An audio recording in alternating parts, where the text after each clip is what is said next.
ఆర్థికంగా పైకి తేవాలంటే మనసు రాకుండా ఇష్టానుసారంగా చేశారు.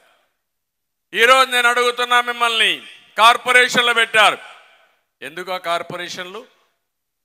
కడాన 4 గీసుకోవడానికి కూడా పనికిరావు ఆ కార్పొరేషన్లు.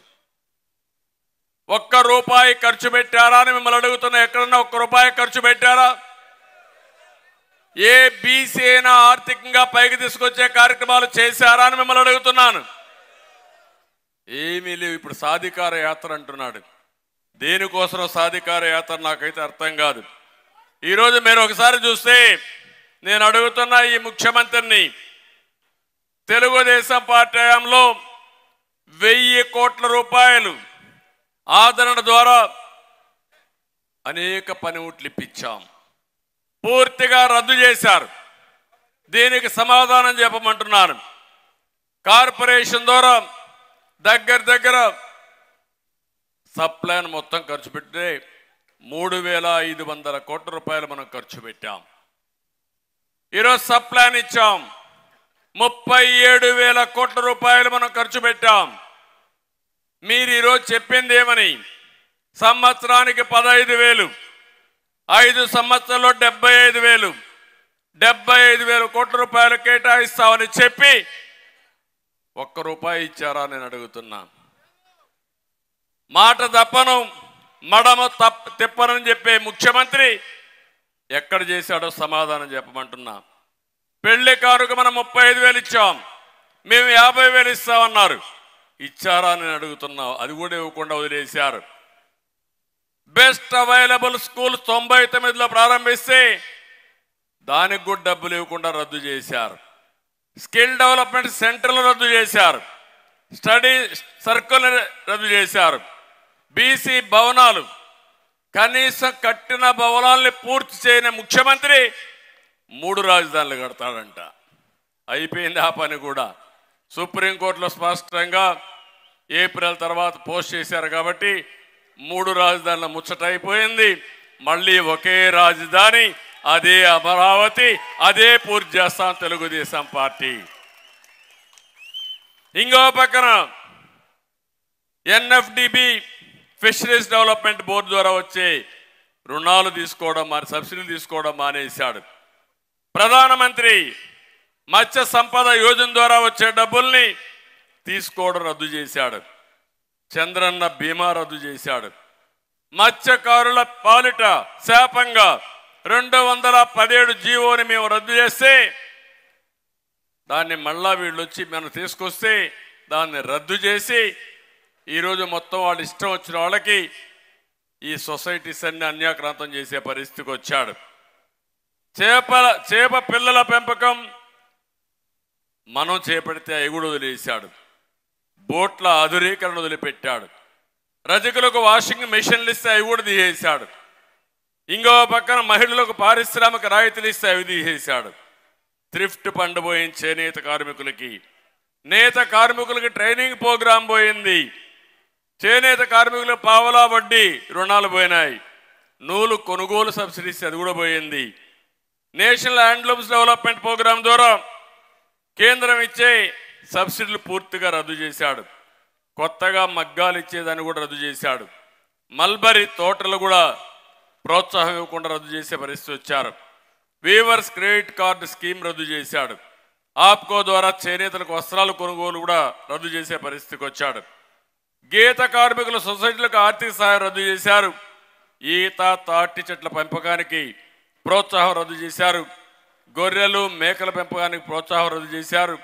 National backward classes finance development corporation ద్వారా వచ్చే రుణాలు 1 పైసా తీసుకురాలేదు. కొన్ని వందల కమ్యూనిటీ హాల్స్ మనం ప్రారంభిస్తే ఎక్కడ చూసినా అవన్నీ కూడా పాడుపడిపోయి ఉండే పరిస్థితి వస్తూ ఉంది. నేను అడుగుతున్నా ఈ ముఖ్యమంత్రిని, మీరు ఆ రోజు 15,000 సంవత్సరానికి ఇస్తానని మీరే చెప్పారు. ఇవ్వకుండా మళ్ళీ బీసీ సాధికార యాత్రని ఊర్లు తిరిగే హక్కు నీకు ఎవడిచ్చాడని అడుగుతున్నా. ఈ 5 సంవత్సరాలకు 75,000 కోట్ల రూపాయలు మా బీసీలకు అప్పు ఉన్నారు, మీరు రుణపడున్నావు. మొట్టమొదటిసారిగా 75,000 కోట్ల రూపాయలు ఖర్చు పెట్టి మాట నిలబెట్టుకుని మళ్ళీ ఓటు అడగమని సవాలు విసురుతున్నానని చెప్పి కూడా మీకు తెలియజేస్తున్నా. మీరు ఈ విషయం అడగాలి. మోసం చేయడంలో దిట్ట, అబద్ధాలు చెప్పడంలో దిట్ట ఈ ముఖ్యమంత్రి. చెప్పిన అబద్ధం చెప్పకుండా కన్నార్పకుండా చెప్పేస్తూనే ఉంటాడు. అంటే మనందరం నమ్మాలనే ఉద్దేశంతో. ఇంకో పక్క ఆర్థిక ఎదుగుదల కోసం అన్ని వర్గాల్లో 50% బీసీలకు ఇస్తా అన్నాడు. ఇచ్చాడా? మీ దగ్గరుండే పనులన్నీ లాగేసుకున్నారు. అవునా కాదా? మొత్తం కొంతమంది మొనోపలి చేసి వాళ్ళు ఇష్ట ప్రకారం చేసే పరిస్థితికి వచ్చారు. ఇంకో పక్కన బీసీ కార్పొరేట్ నిధులిచ్చి ఆర్థికంగా పరిపుష్టి చేస్తామన్నారు. ఈరోజు నిర్వీర్యం చేసే పరిస్థితికి వచ్చారు.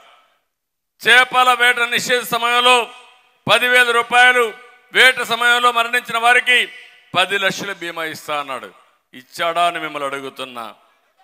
ఇంకో పక్కన మీరు చూస్తే వైఎస్ఆర్ బీమా ద్వారా 5 లక్షల రూపాయలు ఇస్తా అన్నాడు. అది కూడా ఇవ్వాలా?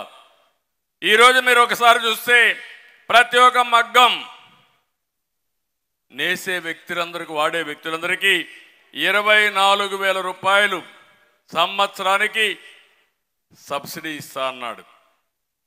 4 లక్షల మంది దగ్గర చేనేత కార్మికులు ఉన్నారు. వాళ్ళలో మీరు ఇచ్చిందంతా 80,000 మందికి. అంటే 4 లక్షల మంది ఉంటే 80,000 మందికి ఇచ్చి నా చేనేత కార్మికులకు మొత్తం ఇచ్చేశారని ఉపన్యాసాల మీద ఉపన్యాసాలు ఇస్తున్నాడు. ఈయనిచ్చేది 10% అరాకొర. అది కూడా వాళ్ళ పేపర్లో అడ్వర్టైజ్మెంట్ ఇచ్చుకోవడానికి ఈ కార్యక్రమం చేస్తూ ఉంటాడు. మీరు ఎప్పుడన్నా చూడండి, ఈ రాష్ట్రంలో కార్యక్రమాల ద్వారా బెనిఫిట్ అయ్యింది ఒక్క జగన్మోహన్ రెడ్డి కంపెనీనే. ఆ పేపర్ కంపెనీ సాక్షి టీవీ ఇవి బాగుపడ్డాయి తప్ప ఎవ్వరూ బాగుపడే పరిస్థితి లేదు. నేను అడుగుతున్నా ఇక్కడుండే మిమ్మల్ని అందరినీ, మీరు కానీ సమాజంలో ఎవరైనా సరే ఈ ప్రభుత్వం వల్ల బాగుపడిన దాఖలాలు ఉన్నాయా అని మిమ్మల్ని అడుగుతున్నా. వెనుకబడిన వర్గాల్లోనే పేదవాళ్ళు ఎక్కువగా ఉన్నారు. ఆ పేదవాళ్ళు ఆర్థికంగా చితికిపోయే పరిస్థితికి వచ్చారు. ఈరోజు ఒక్కసారి చూస్తే నిత్యావసర వస్తువుల ధరలు ఆకాశాన్ని అంటుతున్నాయి. పెట్రోల్ డీజిల్ ధరలు దేశంలో నెంబర్ 1గా తయారైనాయి. కరెంటు ఛార్జీలు పెంచుతూనే ఉన్నాడు. బుద్ధి కూడా లేకుండా, జ్ఞానం కూడా లేకుండా, ఎట్టగడతారని కూడా ఆలోచించకుండా పెంచుతూనే ఉన్నాడు. పన్నులు విపరీతంగా పెంచేశాడు. కడాన చెత్త మీద కూడా పన్నేసిన చెత్త ముఖ్యమంత్రి చరిత్రలో ఎవరున్నా ఉన్నారంటే ఇతనే. ఇంకో పక్కన చూస్తా ఉంటే ఇలాంటి తప్పుడు పనులు చేసి అప్పుడప్పుడు అరాకొర అంటే 100 రూపాయలు దోచుకుని 10 రూపాయలు చేతిలో పెట్టి నేను గొప్ప దహనకర్ణుడని చెప్పి సంకలకి వేసుకుంటూ తిరుగుతున్నాడు. అది కాదు పరిపాలన. పరిపాలన అంటే సమర్థవంతంగా ప్రజలకు మేలు జరగాలి, మీ జీవన ప్రమాణాలు పెరగాలి, మీ ఖర్చులు తగ్గాలి, ఆదాయం పెరగాలి. అదే సంపద సృష్టించడం. సంపద అంటే రాష్ట్రమే కాదు, ప్రతి ఒక్కరి ఆదాయం పెరిగితే, మీ జీవన ప్రమాణాలు పెరిగితే అదే నిజమైన అభివృద్ధి. ఆ మాత్రం కూడా తెలియకుండా నేను బటన్ నొక్కుతున్నా అంటున్నాడు. కానీ బటన్ బొక్కుడు విషయం ఎవరికి చెప్పాలని అడుగుతున్నా. సాయంత్రం అయితే నీకెంత ఆదాయం వచ్చిందని ఆలోచిస్తున్నారు మీరు. ప్రజలకు ఏం మేలు జరిగిందని ఎప్పుడు ఆలోచించిన దాఖలాలు లేవు. మీరు ఒక్కసారి కుటుంబాల్లో మీరు ఆలోచించండి. ప్రతి ఒక్క కుటుంబాన్ని ఒక రైతు, ఒక బీసీ, ఒక కార్మికుడు, ఒక నిరుద్యోగి ఈ ప్రభుత్వం వల్ల లాభం వచ్చిందా నేను అడుగుతున్నా. మంచి సమయం. ఈరోజు ప్రపంచం అంతా టెక్నాలజీగా ఇవన్నీ వచ్చి ముందుకు పోయే సమయంలో ఇక్కడ మన రాష్ట్రంలో చూస్తా ఉంటే అధోగతిలో ముందుకు పోతున్నాం. ఇప్పుడే ఒక ఇది పెట్టారు, రాష్ట్ర సంపదన ఎంతైతే వస్తుందంటే మనకు జిఎస్డిపి అంటాం, అంత అప్పు చేసేశాడు. 13 లక్షల కోట్ల రూపాయల అప్పు. కొంతమంది అప్పర్ కాస్ట్ కావాలంటే వేరే రాష్ట్రానికి వెళ్ళిపోతారు, వేరే దేశాలకు వెళ్ళిపోతారు. ఇక్కడ ఉండేది బడుగు బలహీన వర్గాలే ఇక్కడ ఉంటారు. మీ రక్తాన్ని తాగుతారు రేపటి నుంచి పన్నుల రూపేణా. జగన్మోహన్ రెడ్డి అప్పు తీరుస్తాడా? మీ పేరుతో అప్పు తెచ్చారు, రాష్ట్రం పేరుతో అప్పు తెచ్చారు. ఈ అప్పు తిరిగి కట్టాల్సింది మనమే కట్టాలి. ఈ విషయం మీరంతా గుర్తుపెట్టుకోవాల్సిన అవసరం ఉంది.